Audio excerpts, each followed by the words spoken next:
Hi everyone, in front of me I've got TCL40R and let me share with you how to check the serial number of this device. So I'd like to show you two different ways. First of all, let's open the dialer and enter the code, which is *#06#. And as you can see in this pop-out window, we can check the serial number of this device. So let's tap on OK.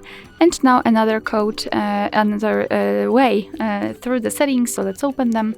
Now we have to scroll down to the very bottom and find the system. Here, let's enter About Phone at the top and enter Status. Here we have to scroll down, and as you can see here, we've got the serial number of this device.